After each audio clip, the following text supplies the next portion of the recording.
সালামু আলাইকুম রহমতুল্লাহ। প্রিয় শিক্ষার্থী, নিশ্চয় তোমরা ভালো আছো। তোমাদের দোয়ায় আল্লাহর রহমতে আলহামদুলিল্লাহ আমি ভালো আছি। পহসানা ফাজিল মাদ্রাসা কর্তৃক আয়োজিত অনলাইন ক্লাসে প্রিয় শিক্ষার্থী তোমাদেরকে স্বাগত জানাচ্ছি। যে যেখানে আছো নিশ্চয় তোমরা বাড়িতে আসো, সবাই খাতা কলম নিয়ে আমার ক্লাসটি মনোযোগ সহকারে শোনো এবং মনোযোগ সহকারে লিখবে। যদি তোমরা এই আমার পড়াগুলো বুঝো তাহলে পরবর্তী তোমাদের আর সমস্যা হবে না, অঙ্কগুলো করতে বা সৃজনশীল প্রশ্ন সমাধান করতে কোনো সমস্যা হবে না। আর তোমরা আমার চ্যানেলটি সাবস্ক্রাইব করে রাখবে, তাহলে আমি যখনই ক্লাস নেব তখন তোমরা পেয়ে যাবে। প্রিয় বন্ধুরা, আজকে আমরা একাদশ শ্রেণীর পদার্থবিজ্ঞানের প্রথম পত্রের দ্বিতীয় অধ্যায়ের ভেক্টরের আমরা অনেকগুলো ক্লাস নিয়েছি। আজকে আমরা একটা সৃজনশীল প্রশ্ন নিয়ে আলোচনা করব। নৌকার বেগ এবং স্রোতের বেগ সংক্রান্ত একটি সৃজনশীল প্রশ্ন, যেটা বোর্ডে আসছে। এটা প্রশ্নটি হচ্ছে, এ বিন্দু থেকে একটি নৌকা এ বি বরাবর যাত্রা শুরু করে এ সি বরাবর সি বিন্দুতে গিয়ে পৌঁছে, অর্থাৎ এই জায়গায় পৌঁছে একটা। আরেকটা হচ্ছে কি, এ সি বরাবর যাত্রা শুরু করে নৌকা এ ডি বরাবর ডি বিন্দুতে গিয়ে পৌঁছে। এটা হচ্ছে আমাদের বর্ণনা। এখানে স্রোতের বেগ দেওয়া আছে 9 কিলোমিটার/আওয়ার। নদীর প্রস্থ হচ্ছে 31 কিলোমিটার। নৌকার বেগ দেওয়া নাই। এখানে বিএসি কোণ দেওয়া আছে। তারপরে এটাকে যদি আমরা ই দিই তাহলে ই আর ডি কোণ দেওয়া আছে। আমাদের বলছে নৌকাটা একই অবস্থান থেকে যাচ্ছে, তাই নৌকার অভিন্ন বেগ অর্থাৎ নৌকার বেগটি নির্ণয় করতে বলছে। নৌকার অভিন্ন বেগ নির্ণয় করো। 2, নৌকা দুটি একই সময় অপর পারে পৌঁছাতে পারবে কিনা। অর্থাৎ নৌকা এ বি বরাবর যাত্রা শুরু করেছে, সে এসি পথে সি বিন্দুতে পৌঁছেছে। এই সি বিন্দুতে পৌঁছতে কত সময় লাগছে সেটা, আর এসি পথে যাত্রা শুরু করে আবার এ ডি বরাবর ডি বিন্দুতে পৌঁছে সেই ডি বিন্দুতে পৌঁছতে একই সময় লাগবে কিনা। অর্থাৎ নৌকাটি এ বিন্দু থেকে দুইটা পথে যাত্রা শুরু করেছে, একটা এ বি বরাবর আর একটা এসি বরাবর। ও এ বি বরাবর যাত্রা করে সি বিন্দুতে পৌঁছছে, আর এসি বরাবর যাত্রা শুরু করে ডি বিন্দুতে পৌঁছেছে। তাহলে সি এবং ডি বিন্দুতে নৌকা দুটি একই সময়ে পৌঁছাবে কিনা সেটা আমাদেরকে নির্ণয় করতে বলছে। তাহলে আমরা নৌকার অভিন্ন বেগ নির্ণয় করব। নৌকার অভিন্ন বেগ, প্রথমে নৌকাটি এ বি পথে যাত্রা শুরু করে তাহলে এসি পথে পৌঁছেছে, তার মানে তাদের লব্ধি বেগ হচ্ছে এসি বরাবর। তাহলে এখান থেকে এই কোণটা কত ডিগ্রি সেটা, এটা যেহেতু স্রোতের বেগ এদিকে, নৌকার বেগ এদিকে, তাদের মধ্যবর্তী অ্যাঙ্গেলটা আমাদের কত নির্ণয় করি। তাহলে মধ্যবর্তী অ্যাঙ্গেলটা হচ্ছে, এটা হচ্ছে 90 ডিগ্রি। তাহলে থিটা ইকুয়াল টু হচ্ছে 90 ডিগ্রি। লব্ধিটা স্রোতের বেগের সাথে 90 ডিগ্রি কোণ তৈরি করে। তাহলে আমরা জানি ট্যান থিটা লব্ধির দিক নির্ণয়, ট্যান থিটা সমান Q sine alpha fee plus Q cos of alpha. তাহলে এখানে আমরা নৌকার বেগ এবং স্রোতের বেগ ধরে নিব। স্রোতের বেগ হচ্ছে 9 কিলোমিটার/আওয়ার। নৌকার বেগ আমরা জানি না, সেটা আমাদেরকে নির্ণয় করতে বলছে। তো লব্ধিটা এই স্রোতের বেগের সাথে যেহেতু 90 ডিগ্রি কোণে ক্রিয়া করে, তাহলে টিটার মান হচ্ছে 90 ডিগ্রি। তাহলে tan 90 degree Q sine of alpha fee plus Q cos of alpha. তাহলে ট্যান 90 ডিগ্রি মান হচ্ছে ইনফিনিটি। তাহলে Q sine of alpha fee plus Q cos of alpha ইম্পিউরিটি সমান আমরা জানি সামথিং ডিভাইডেড বাই 0, তার মানে 1/0 q sine of alpha fee plus Q cos of alpha.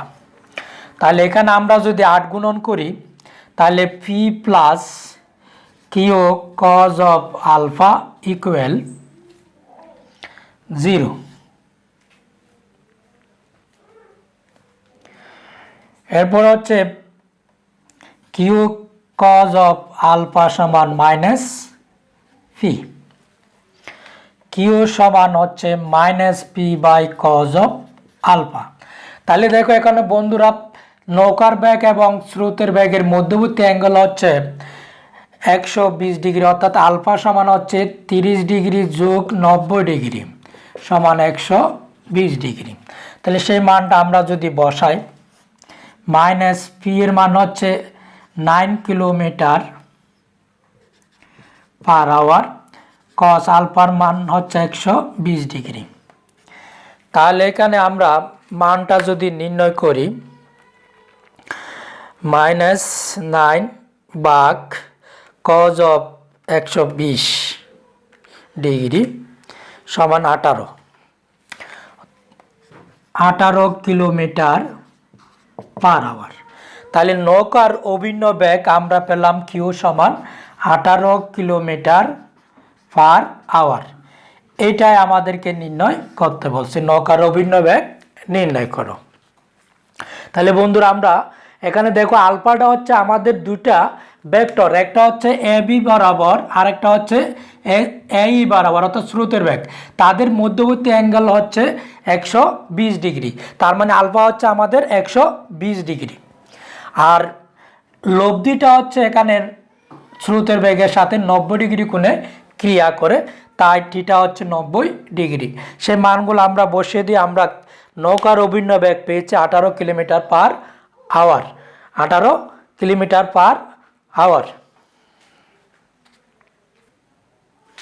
দ্বিতীয় প্রশ্ন হচ্ছে আমাদের নৌকা দুটি একই সময়ে অপর পাড়ে পৌঁছাতে পারবে কিনা, অর্থাৎ এ বি পথে একটা নৌকা যাত্রা শুরু করেছিল, আরেকটা হচ্ছে এসি পথে যাত্রা শুরু করেছিল।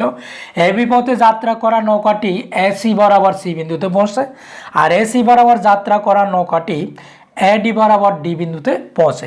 তাহলে উভয় নৌকা একই সময়ে অপর তীরে পৌঁছাবে কিনা।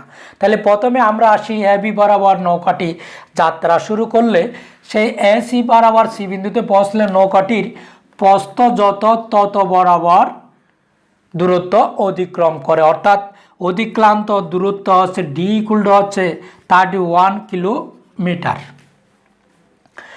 তাহলে এক্ষেত্রে আমাদের লব্ধি বেগ কত, লব্ধি বেগ কত সেটা আমরা নির্ণয় করব। তাহলে লব্ধি নির্ণয় আর সমান আমরা জানি √r পি স্কোয়ার। এখন কিউ বেগ আমরা জানি কত, 18 কিলোমিটার পার আওয়ার, অর্থাৎ নৌকার বেগ p square plus Q square plus 2 p q cos of alpha. তাহলে ফি 9 square q 18 square plus 2 into 9 18 cos of 120 degree. তাহলে এখানে আমরা ক্যালকুলেশন করলে পাচ্ছি 9 স্কোয়ার যোগ 18 স্কোয়ার যোগ 2 গুণ 9 গুণ 18 গুণ কজ অফ 120 ডিগ্রি 243। তাহলে দেখো এখানে কেন 180 ডিগ্রি আলফা হচ্ছে, কারণ তাদের লব্ধি ভেক্টর দুটি পরস্পর 120 ডিগ্রি কোণে ক্রিয়া করে, তাই লব্ধির মান আমরা পেয়ে গেছি। তাহলে দেখো এত বেগে নৌকাটি সি বিন্দুতে পৌঁছে, তাহলে সি বিন্দুতে পৌঁছলে তার অতিক্রান্ত দূরত্ব প্রস্থের সমান, তাই আমরা জানি টি সমান দূরত্ব ডিভাইডেড বাই বেগ, অর্থাৎ দূরত্ব হচ্ছে ডি ডিভাইডেড বাই আর, এটাকে আমরা R1 ধরব লব্ধি। তাহলে দূরত্ব হচ্ছে 31 কিলোমিটার আর লব্ধি বেগ হচ্ছে রুট 243। তাহলে এখান থেকে আমরা পাবো 31 ভাগ রুট 243 1.99 আওয়ার, 1.99 আওয়ার। তাহলে দেখা যাচ্ছে এটাকে আমরা T1 দিই। তাহলে T1 অর্থাৎ এবি পথে যাত্রা শুরু করলে নৌকাটি এসি পথে পৌঁছতে 1.99 ঘন্টা সময় লাগবে। এরপরে নৌকাটি এসি পথে যাত্রা যে করেছিল সেই নৌকাটি এডি বরাবর ডি বিন্দুতে পৌঁছলো। সেই ক্ষেত্রে আমরা প্রথমে পেয়েছি এবি পথে যাত্রা করা নৌকাটি পেয়েছি 1.99 আওয়ার, এটা আমরা রেখে রাখি। তাহলে এসি পথে যখন যাত্রা শুরু করে তখন তাদের মধ্যবর্তী কোণ হয় 90 ডিগ্রি, অর্থাৎ আলফা সমান হচ্ছে 90 ডিগ্রি। তাহলে এক্ষেত্রে আমরা লব্ধি বেগ নির্ণয় করি। লব্ধি R2 ইকুয়াল টু হচ্ছে root over P square plus Q square plus 2pq cos of alpha. এটাকে আমরা যদি আলফা 1 ধরি, কারণ আগে আলফা ধরেছি একটা, তাহলে এক্ষেত্রে দেখো এটা হচ্ছে 9 স্কোয়ার 18 স্কোয়ার 2 ইন্টু 9 গুণ 18 কজ অফ 90 ডিগ্রি। তাহলে কজ 90 ডিগ্রি মান আমরা জানি 0, তার মানে এই পুরো অংশটা শূন্য হয়ে যাবে। তাহলে থাকবে কি 81 আর 18 স্কোয়ার 324 যোগ 81 505, সরি 405। তাহলে লব্ধি বেগ অর্থাৎ এত বেগে নৌকাটি এই পথে এডি পথে ডি বিন্দুতে পৌঁছে। তাহলে দেখো এবার এডি এই দূরত্বটা আমাদেরকে কি করতে হবে, নির্ণয় করতে হবে। তাহলে বন্ধুরা আমরা যদি এইটা বরাবর যদি লম্ব টানি ডি বরাবর ই বিন্দুতে, তাহলে এটা হচ্ছে সমকোণী ত্রিভুজ। এই কোণটা আমাদের দেওয়া আছে সেটা হচ্ছে 63.43 ডিগ্রি। এই কোণটা এই লব্ধিটা স্রোতের বেগের সাথে 63.43 ডিগ্রি কোণ তৈরি করে। তাহলে দেখো এই কোণটা যদি আমরা নিই, এটা হচ্ছে ভূমি, এটা হচ্ছে অতিভুজ, এটা হচ্ছে লম্ব, তাহলে এটা 31 কিলোমিটার, কারণ এটা নদীর প্রস্থের সমান। তাহলে এই ক্ষেত্রে আমরা যদি সাইন নিই, সাইন 63.43 ডিগ্রি সমান লম্ব বাই অতিভুজ। লম্ব হচ্ছে ডি, অতিভুজ হচ্ছে এডি। তাহলে আমাদের এডিটাই বের করতে হবে। এডি সমান ডি হচ্ছে 31 কিলোমিটার আর সাইন 63.43। তাহলে এডি আমরা পেয়ে গেছি দূরত্ব 31 ভাগ সাইন 63.43 ডিগ্রি। তাহলে আমরা পাচ্ছি 34.661 কিলোমিটার। তাহলে এবার এই পথে যেতে যদি সময় T2 লাগে, তাহলে T2 সমান হচ্ছে মোট অতিক্রান্ত দূরত্ব ডিভাইডেড বাই লব্ধি বেগ।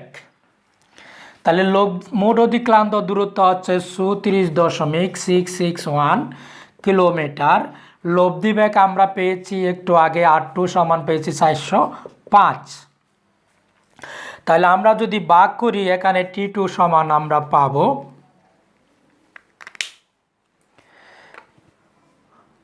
ভাগ রুট ওভার 405 1.72 আওয়ার। তাহলে আমরা T1 পেয়েছি 1.99 আওয়ার আর T2 পেয়েছি 1.72 আওয়ার। অর্থাৎ এবি বরাবর যাত্রা শুরু করলে তার সময় লাগবে 1.99 আওয়ার আর এসি বরাবর যাত্রা শুরু করলে ডি বিন্দুতে পৌঁছতে তার সময় লাগবে 1.72 আওয়ার।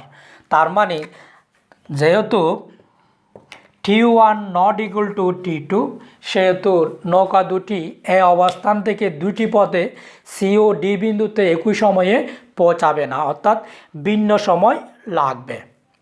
তাহলে বন্ধুরা, এই পদ্ধতি যদি আমরা করি, প্রত্যেকটি অঙ্ক লব্ধি বেগ বের করে লব্ধিটি তার স্রোতের বেগের সাথে কত ডিগ্রি কোণে তৈরি করে সেটা বের করে যদি আমরা এভাবে সাইন থিটার মান নিয়ে যদি আমরা করি, দূরত্বটা নির্ণয় করি, তাহলে এই পদ্ধতি যদি প্রত্যেকটি অঙ্ক আমরা করি, প্রত্যেকটি অঙ্ক মিলে যাবে।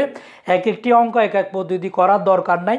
এই পদ্ধতি যদি আমরা করি তাহলে প্রত্যেকটি অঙ্ক একই উত্তর পাওয়া যাবে। তাই তোমরা প্রথমে লব্ধি বেগ বের করবে, তারপরে অতিক্রান্ত দূরত্ব বের করবে, তারপরে আমরা সময় সমান আমরা জানি অতিক্রান্ত দূরত্ব ডিভাইডেড বাই লব্ধি বেগ, এটা দিয়ে আমরা করে ফেলবো। তাহলে অতি সহজে অঙ্কগুলো আমরা প্রত্যেকটি অঙ্ক একই পদ্ধতিতে, এই পদ্ধতি করলে মিলে যাবে। তাই তোমরা প্রত্যেকটি অঙ্ক এই পদ্ধতিতে করতে চেষ্টা করবে, তাহলে অতি সহজে উত্তরগুলো আমরা পেয়ে যাবো এবং ভুল হওয়ার সম্ভাবনা কম থাকে। প্রিয় বন্ধুরা, আজকে এতটুকু। আগামী দিন নতুন আরেকটি সৃজনশীল প্রশ্ন নিয়ে আসবো। তাই তোমরা আমার ক্লাসটি দেখার পর বেশি বেশি শেয়ার করবে এবং আগামী ক্লাসের প্রতি আমন্ত্রণ রেখে এখানে শেষ করছি। আল্লাহ হাফেজ।